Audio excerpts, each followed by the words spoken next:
We might only be at the start of construction season for 2020, but City Council is already looking ahead to next summer's projects. Eric Bay has more on how government funding will be used in the city. The city has decided to use the funds from the Municipal Economic Enhancement Program on the construction at the intersection of 44th Street and 62nd Avenue. The grant will cover $1.69 million of the $2.66 million the entire project will cost, with the rest coming from the city's capital budget in 2021. In all three cases, all three projects were over the 1.69 million. It's a matter of finding a project that we felt administration brought forward. Their recommendation being the intersection of 44th and 62nd as the top project. The other two projects will need to be done. There's no question about it. It's just a matter of when the funding is made available through the city or through grant money or however a combination. So we move forward today with the intersection being proposed to be the number one project, and because the cost is greater than 1.69 million, the city taxpayer will play a part in that next year from that perspective through the capital projects. Two other projects, 40th Avenue reconstruction and a continuation of the water and sewer replacement program along 50th Street, were considered for the funding, but it was decided the project at the intersection of 44th Street and 62nd Avenue would provide maximum benefit for the funds. All three projects have been on the drawing board for some time. As you know, we're doing work on 50th this year. We're doing work throughout the city on various projects. So there's in many cases it's just a continuation of the work that needs to be done. With the passing of a new bylaw, the FCSS Advisory Committee is no more, having been replaced by the Community Services Advisory Committee. The members on the committee will stay the same, however, ensuring a smooth transition going forward.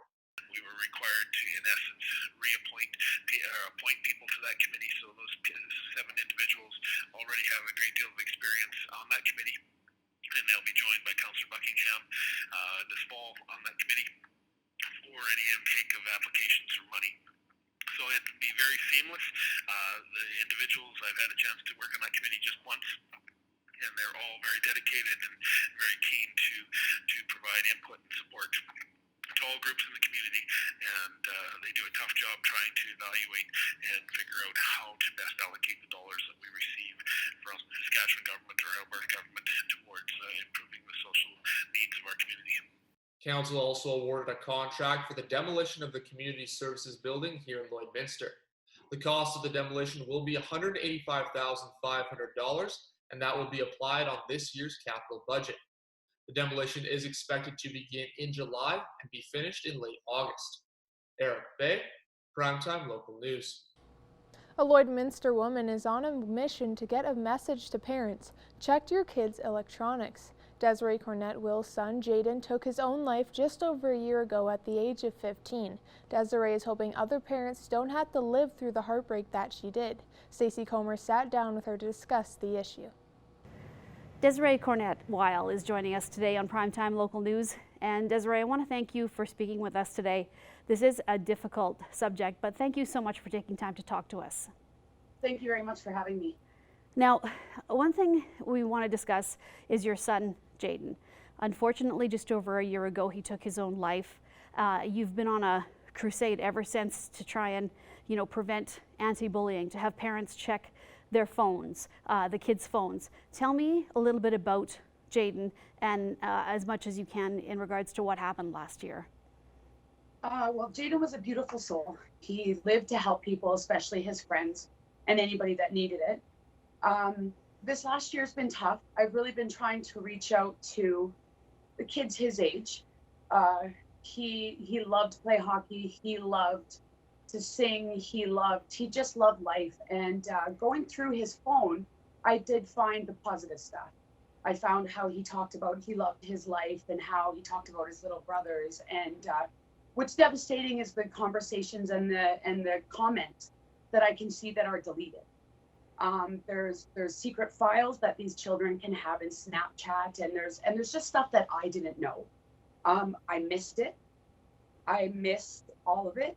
And so my goal is just to educate parents and to really try to reach out to these kids and see that it's not about what you type. Your words hurt, And back in the day when I was younger, we didn't have the internet. So when you had a problem with somebody, you had to take it up face to face. And that's the problem nowadays, is these kids say stuff to people and there's no repercussion. There's no consequence. So. Now, you said too that you and Jaden had a really great relationship, that you talked all the time, and you really didn't know, unfortunately, that some of the cyberbullying was going on. So just knowing that, Des, how do you tell parents to go forward? Because I know a lot of people have the thought process, well, we really don't want to look into our kids' stuff, and we really should have that level of privacy. They don't need privacy. I was the mom that unhooked the Wi-Fi. I was the mom that would call the school. Me and Jaden talked about everything. We talked about girls. We talked about puberty. We even talked about when he was ready to take the final step of losing his virginity, if I can say that. We were very, very close, but this was a little bit different, the bullying. This wasn't just a kid at school. It was unfortunately I don't even want to call it a relationship, but Jaden we had agreed, because we talked about it, that he wanted to start dating. And so he had gone through a girlfriend, and then, teenage stuff happens, and there was a new relationship, and I had a gut feeling about it. And not because I didn't know the individual. Right. But I just, us parents really have to trust our gut. And you have to hover, and you have to check their phones, and you need to remember that things are deletable.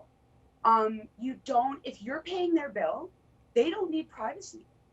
I believe now that, I took Jaden's phone away, and I took the iPads away, and I took the video games away, but they still can get to each other. There's Wi-Fi on devices that you don't think are usable anymore. I missed it. I'm just trying to open up parents' eyes. And not that I think I'm better than anyone by any means, but just that there's so much more. The internet is like a secret world that we have no idea. Because being someone who didn't grow up with the internet, I seriously didn't understand what the capabilities of the internet are. And now it's a scary, scary world out there. There's predators, and there's private groups, and they hide stuff. So I really honestly believe that we need to hover. We need to call the school. We need to get involved with their friends again. We need to be the hover parents, because I missed it. Friends stopped coming around. Jaden was very stressed out. I missed it. And now, Desiree, obviously, I know it's tough, and you do blame yourself, which is unfortunate because there are so many different circumstances here.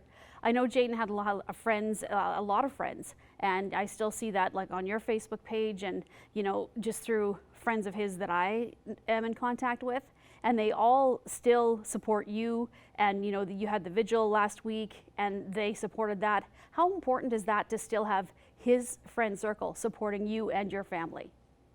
I love it. He was 15 when he passed away, and he had only been 15 for exactly 1 month. And so I don't have the ability to teach him how to drive. I don't have the ability to give him a hug anymore. I don't get to see him come up the stairs and ask for something to eat. I don't get to see the excitement in his brothers' faces when they get to play with that older crowd. So when the boy across the street comes over and asks them to play basketball, he was a friend of Jaden's. His middle brother, he calls Jaden's little girlfriends his girlfriend. And they come over and they play with the boys, and they interact with him. So to me, it's very important, because his brothers are not going to remember him very well, and they're not going to have that bond with the older crowd. So the fact that his friends still come around and they support me, and they talk about Jaden, and the real friends, not the ones that wanted to be friends because of who he was, but the ones that helped him and that supported him and that tried to be there when this all started. It's really important that they come around still, because I need to keep Jaden's memory alive, especially for his little brothers. And so, Desiree, what are you doing going forward now as far as the advocacy, the education, anything you can do to help out other parents who may not realize the situation that their children is in? What is your plan going forward? I'm just starting to get my feet back under me. It's been a very hard year. But my plan going forward is I would definitely, I'm not sure if I want to start a foundation or like just a legacy. I still have Jaden's bank account, so I have been putting money in there because I want to talk to children. I'm even thinking that once I can get a platform, I would like to have an adult night. And I just need to educate on the things that I miss. Life gets really busy. And so I just don't ever want this to happen to anybody else. And I know that's important on a global scale and very difficult, but it's just so devastating. And so I want to reach the children. I'm self-employed, so I talk to teenagers and I educate parents that come in, and I don't want the negative going forward.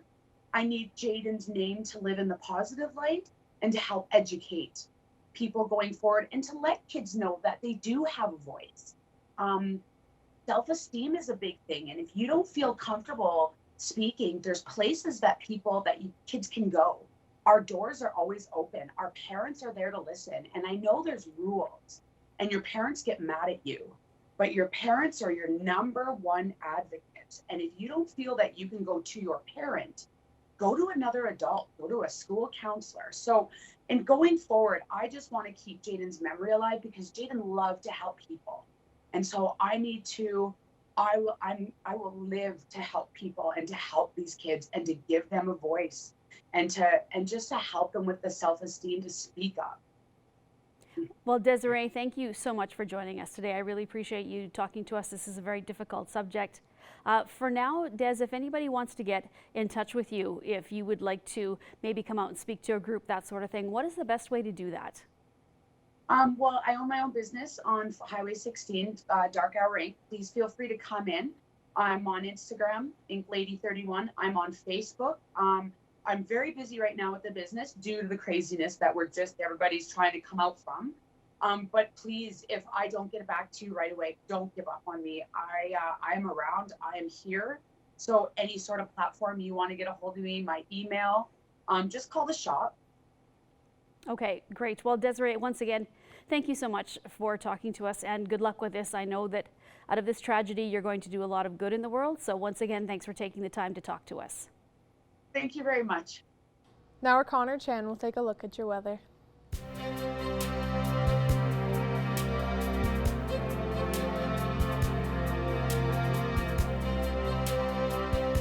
All right, thanks very much, Jasmine. Take a look at temperatures right now. 22 degrees right now with some cloud coverage as we've had another really warm day outside. We got some winds, though, coming in from that northwest and northwest areas there at 11 kilometers an hour. We do have an over 50% humidity. You can definitely feel it as soon as you walk outside there. But we could expect some showers over the course of the next several days, maybe even later into tonight if possible there. So 22 degrees right now for Lloydminster, 21 in Vermilion, 22 for Vegreville, 21's also out in Edmonton and St. Paul, 20s in Bonnyville, Pierceland, and Marwayne. 22 degrees for Cold Lake and Lac La Biche. Also down in Provo sitting at 22 degrees right now. Macleod sitting at 24 along with Maidstone and North Battleford sitting at 20 degrees right now. 23 for St. Walburg, 21 in Meadow Lake, and 24 out in Green Lake. So here's a look at the satellite radar map over the course of the next several hours. Lots of activity in that Macleod and Maidstone, North Battleford area with chance of some showers heading up there. And as we take a look onto the Alberta side, we do see it in the further west areas that's coming up towards Edmonton. But there's a chance we could possibly see some cloud coverage continuing on,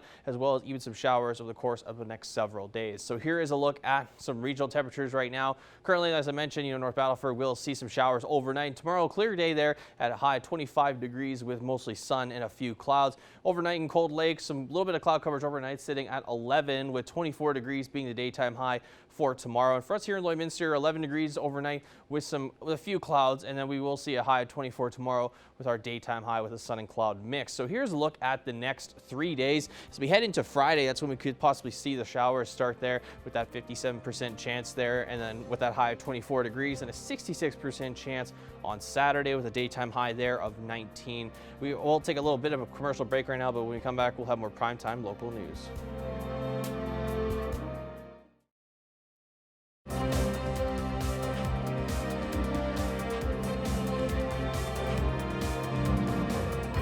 Welcome back.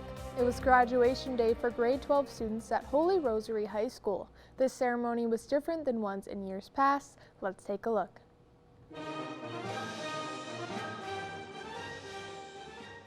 Good afternoon, class of 2020. We have officially pulled off the most epic senior skip day ever. When all of this began, I'm sure many of you thought this was about to be the best 5-month summer vacation, and I myself never thought I'd miss school. But when Mom asked to go on the third walk of the day during quarantine, I decided for the first time that I'd much rather be in chemistry class. But in all honesty, I truly did miss walking the hallways, as I'm sure many of you did as well. Although we didn't get the opportunity to finish our senior year and make the memories that come along with it, I think we can all agree that up until March, we have a lot of high school memories to reminisce about. Over the last 5 years at Holy Rosary, we have learned a lot. For example, Mrs. Bentz and Mr. Paler taught us how to take the derivative of a function. This is something I'm determined to never have to do again. Mrs. Strelchuk, on the other hand, taught us that interference patterns can be fun. I remember my first day of physics. I walked in and Strelz began playing a video with just her feet in the water, showing the difference between constructive and destructive interference patterns, as most people do at the lake. At the end, she concluded with a very enthusiastic, "Physics is cool," although I'm not so sure if I agree with the last statement. Mrs. Arnold Mann drilled the Amoeba Sisters theme song into our heads after every bio lesson. I may not remember much, but at least I remember that. Mrs. Heath taught us that there is no limit to the amount of love one can have for the book To Kill a Mockingbird, and that there is nothing more exciting than laminated bookmarks to go with the novel. All jokes aside, I think the most valuable lesson we can learn from these teachers and all of the staff at Holy Rosary is their dedication. I am proud to attend a school where our teachers are passionate about what they do. The support they provided us with before this crisis and during it is something we can all be thankful for. I constantly received emails from my teachers keeping me updated, and I never doubted that my education was in good hands. Waking up to the news that our senior year was cut short and we would never get to experience the excitement of putting on the cap and gown was devastating. However, even though there is no ceremony, we deserve this moment. And we will get it, just not in the traditional way. There may be no opportunity to walk the stage and get our diploma, but there will always be proud parents and grandparents. There will always be people cheering us on, and that's important to remember. So don't use this time to feel sorry for yourself. We are not the first generation to suffer such an injustice. It's easy to complain. I myself am guilty of this. We deserve better, but this is what life threw at us. How we handle it is going to determine how successful we are in life. Our experiences have taught us that life can be changed completely without any warning. How many times have you caught yourself saying, "I never thought this would happen," or "I never thought it would get this far"? When all this is over, remember what you lost during this time and appreciate it more when life hands it back to you.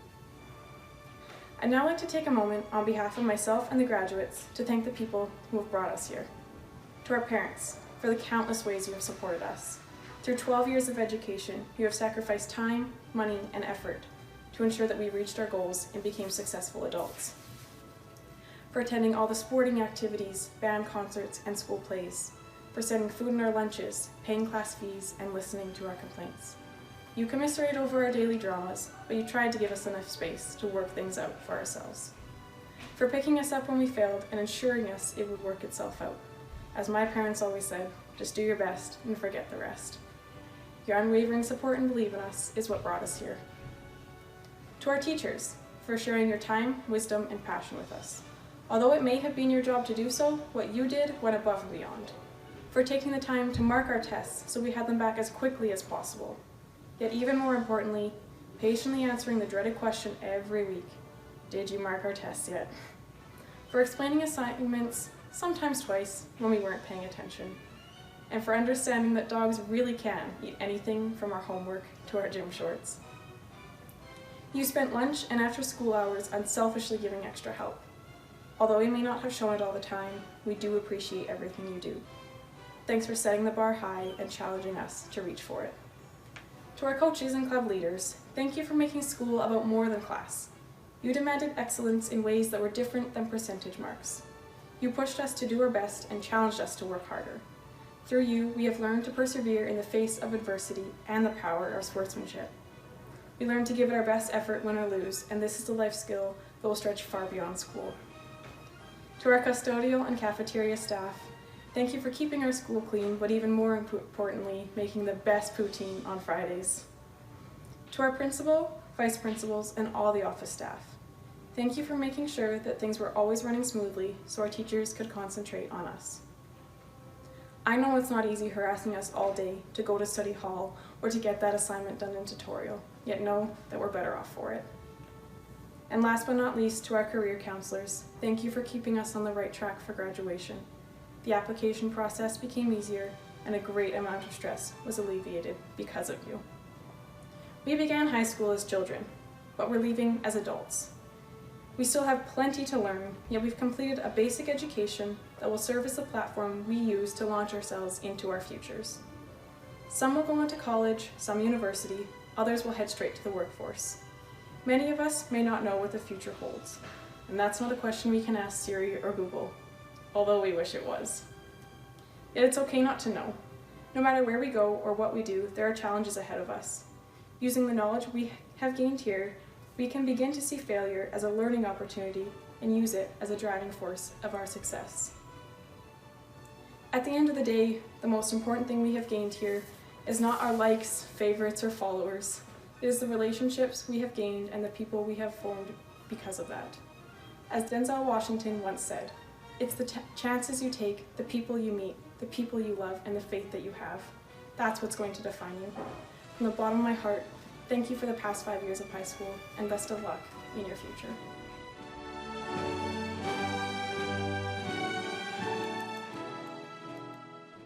Now here are your stock market prices for today.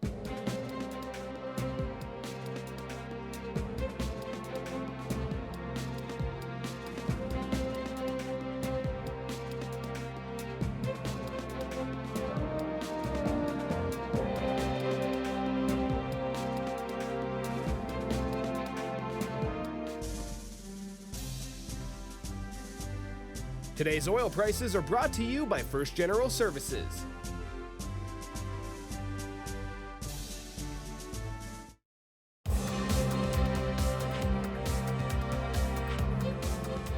The ACAC made an announcement Friday that the fall 2020 ACAC season was canceled. Our Evan Kenny chats with Lakeland College Athletic Director Al Rogan about the details.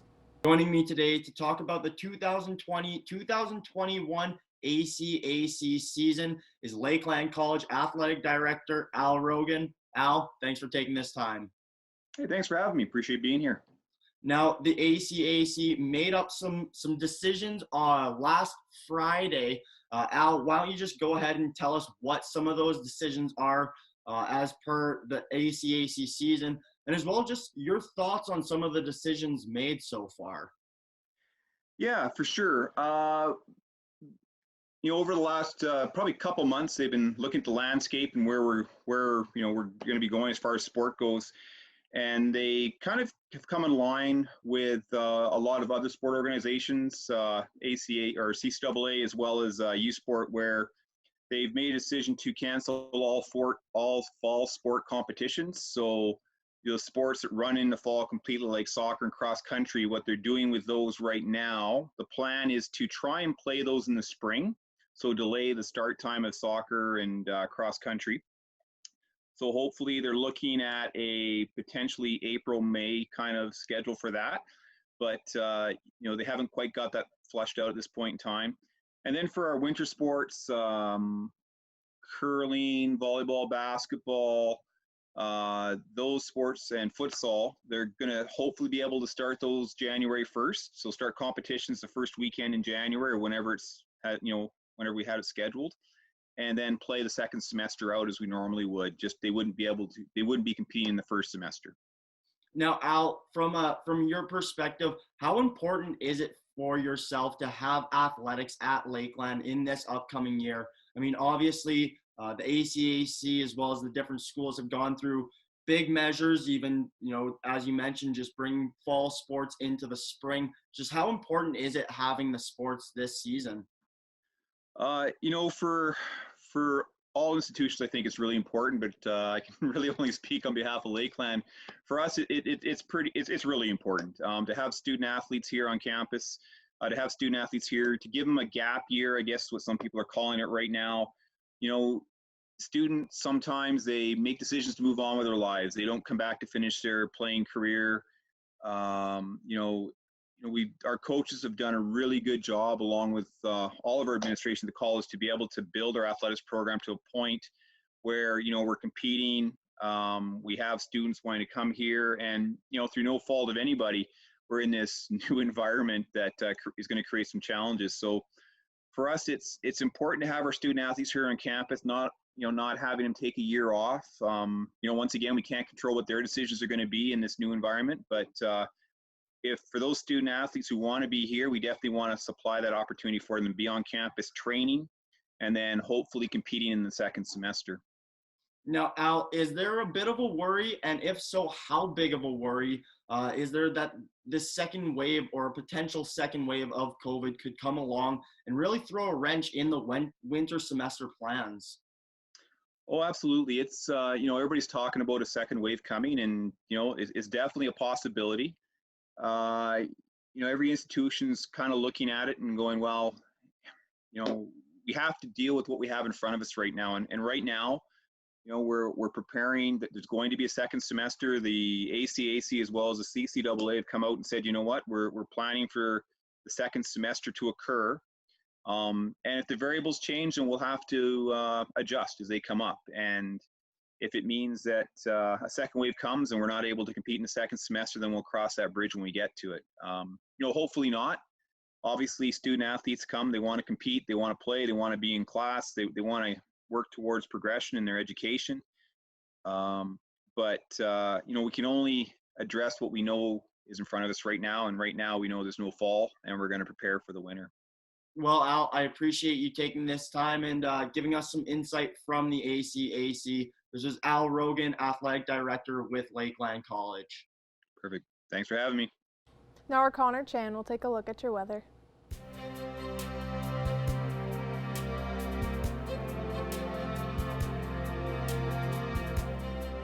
All right, thanks very much, Jasmine. Taking a look at current temperatures right now. Once again, 22 still for us here in Lloydminster, 20 degrees out in North Battleford, 22 in Saskatoon, 24 in Melfort, 25 for Prince Albert, and 22 out in Cold Lake and in Meadow Lake as well. Over out in Edmonton, sitting at 21 degrees, still Athabasca and Whitecourt's also sitting at 21 as well. 18 degrees in Red Deer and Edson, 13 in Rocky Mountain House, and 17 degrees out in Jasper. As we take a look at some temperatures in the northern areas right now, 24 degrees in Fort McMurray, 22 in Peace River, High Level and Grand Prairie, 20 degrees for Slave Lake, and 25 in Fort Chipewyan and in Uranium City. 18 degrees for La Ronge, 27 in Flin Flon, 17 degrees for South End, 21 in Wollaston Lake, and 23 in La Loche and in Buffalo Narrows. Now, as we take a look at temperatures in the southern areas right now, 26 in Swift Current and 28 degrees in Moose Jaw, 30 in Estevan, and Regina and Yorkton sitting at 29 degrees, 24 degrees in Kindersley. Now, as we take a look at the southern Alberta areas, 28 in Medicine Hat, 17 in Lethbridge, 18 in Calgary, and 17 degrees out in Banff. So here's a look at some temperatures across the country as we start out west this time. As I mentioned, 29 degrees in Regina with some cloud coverage there. Edmonton sitting at 21 with that cloud coverage continuing on as well. Vancouver at 19 degrees, Whitehorse at 16 and 22 degrees in Yellowknife. So it's fairly cloudy across most of the country here. Now as we move out east, Winnipeg has some sun sitting at 26 degrees, 23 degrees in Toronto and 24 in Quebec City with some clouds there. And Halifax and St. John's both sit at 25 degrees. Halifax, of course, with a little bit more sun than out in St. John's. So here's a look at what we could be seeing tomorrow. 24 degrees is our daytime high for Lloydminster, Maidstone, and Wainwright. 23 for Vermilion and Marwayne tomorrow. 24 also out in St. Paul, Lac La Biche, and Cold Lake. Bonnyville sitting at 25, along with North Battleford and Provost and Macklin to follow suit. 24 degrees also out in Edmonton tomorrow. So here is a look at the next 7 days. We could start seeing some of that rain on Friday with that high of 23 degrees and that 57% chance of some showers there. As we head into Saturday, 19 degrees for our daytime highs expected, and we could have a low of 13 and a 66% chance of some showers. So that cloud coverage is not going to be going away. We're going to continue to see it over the course of the next several days. And of course, as we get ready for Canada Day on the Wednesday there. So 20 degrees on Sunday with mostly cloud coverage there and 40% chance of some showers. 21 on Monday with that daytime low of 11 and 23 degrees on Tuesday with 35% chance of showers. And we have a 30% chance of some rain for Wednesday as we head to Canada Day. We'll have some fairly nice temperatures there with that daytime high of 23 degrees and mostly cloudy skies, but we should see a little bit of sun throughout the day at some point. 22 degrees is our average for the daytime high around this time of year. We usually average around 10 degrees for our daytime low. But that is a look at your 7-day forecast. We'll have more primetime local news coming up after the break.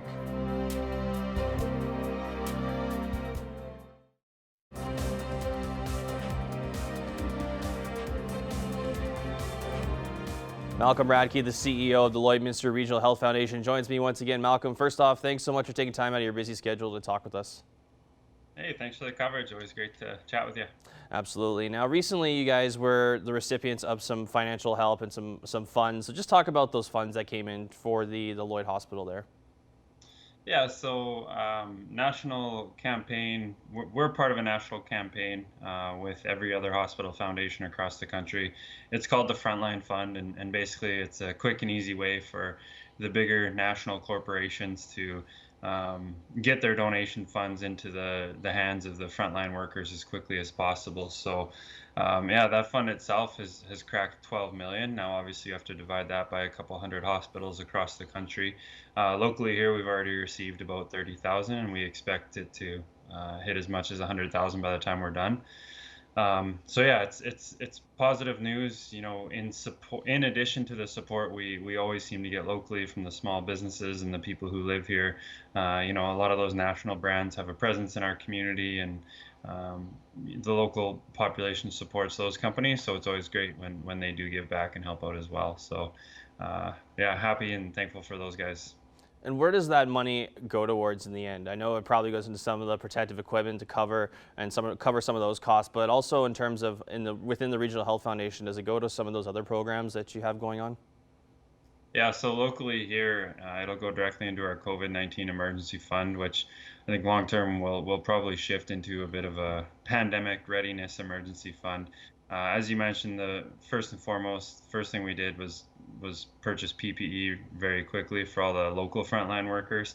From there, it went into looking out for those patients that were isolated, obviously with tablets and iPads, and making sure the internet and the Shaw TV cable packages and the phone packages were all up and running for the isolated patients and residents in the care homes to be able to reach out to their friends and family. And then the last other major thing we did was supported the local frontline workers that were potentially exposed to COVID-19 positive patients, just giving them the ability to self-isolate in a hotel offsite accommodation as opposed to going home and exposing their family members. So those are three things that we did right away.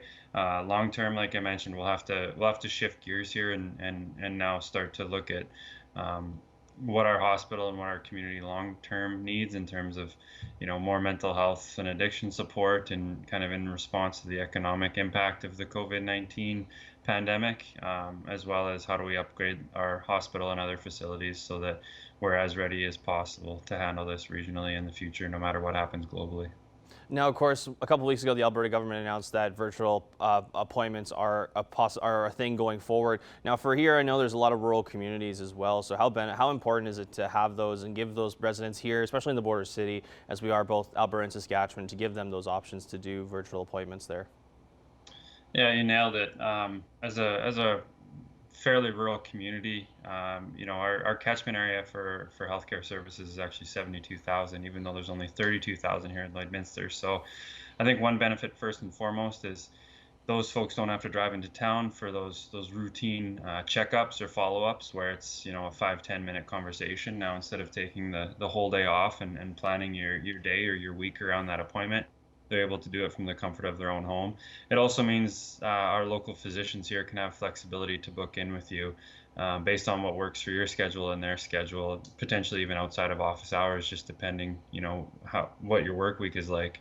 So the flexibility is nice, and we always say we want our local physicians set up to be as comfortable as possible to serve the patients and obviously, you know, make a good living so that they stay in our community, and you know, we have an adequate supply of doctors basically. So I think that was great news, and obviously, like many other industries, the local healthcare and medical industry has had to adjust to the COVID-19 social distancing public health orders and all the limitations. So it's great to see that, you know, government can adjust and adapt as well.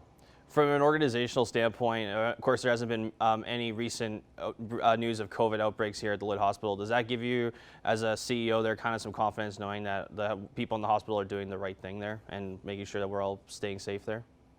Yeah, thank God. It's we chatted with Dr. Kevin Governor last week. He said it's been about 6 weeks since the last confirmed case came through their doors, which is great news. Obviously, it puts us at ease compared to how things were at one point, and hopefully people can get out there and enjoy the rest of the summer. There's various people calling for a second wave in the fall. I guess we'll see. The important thing from a planning standpoint is our local facilities and our local frontline team are ready. Obviously, the Sask Health Authority wants to, you know, tread cautiously on this one. Both Alberta and Saskatchewan provincially have announced extra budget funding for healthcare, which is huge in our line of work. Usually it's the opposite. They have to kind of make do with the money they're given. So it's nice to see a surge in you know, budget support so that they can get the equipment and the frontline staffing they need just in case things do get worse again. So I think there's a feeling of readiness, and I think they know more about this particular virus than they did at the start of this, and yeah, they've worked out the kinks, so to speak, locally. Absolutely. Well, Malcolm, I really appreciate your time joining us today, giving all the wonderful information that the LRHF has been receiving and also the great support that you've been getting from the community. So thank you. Yeah, I appreciate you letting me come on and get the message out there, and thanks for the coverage. Stay safe.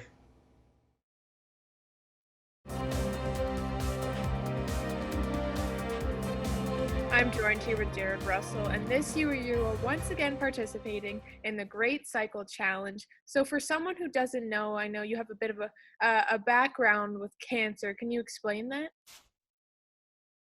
I had childhood cancer when I was 4 years old, and I had a grade 4 osteoma tumor and required 3 surgeries to remove the tumor.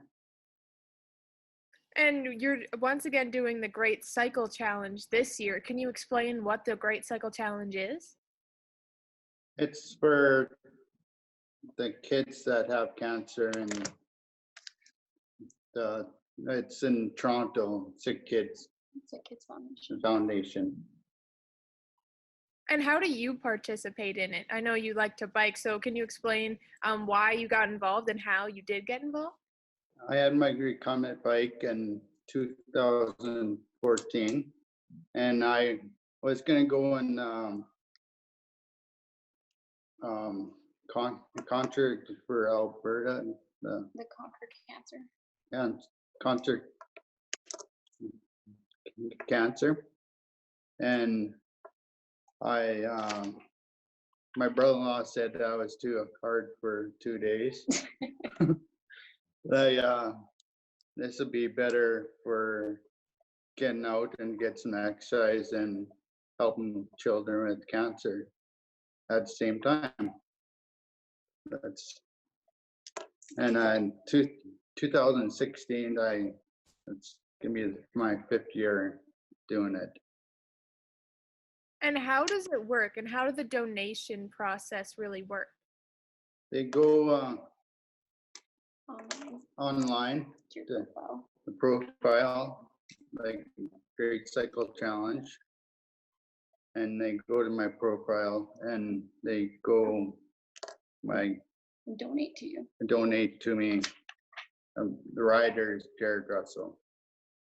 And this year it's a bit different with the pandemic and everything. Is that changing the way that you're doing the challenge? No, not really. I'm still biking.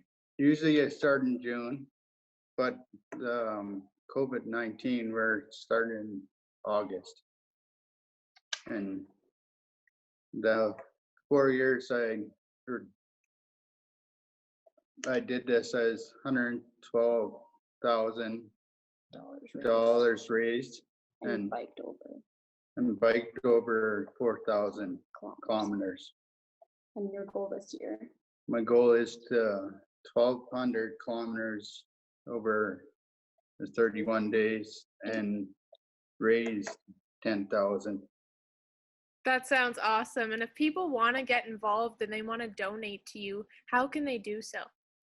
Go on Great Cycle Challenge on the internet and Search Jared Russell. Search Jared Russell, and they'll go right on my homepage and Donate to you. donate to me. And will you be biking around the area or at Bud Miller or anything? Yeah, I usually go around town. I'm out of town now. I'm living with my sister, and I bike into town. It's about 15 minutes out of town, and I usually bike about 30 kilometers to 36 kilometers a day when I'm in town. Well, thank you so much for joining us, Jared.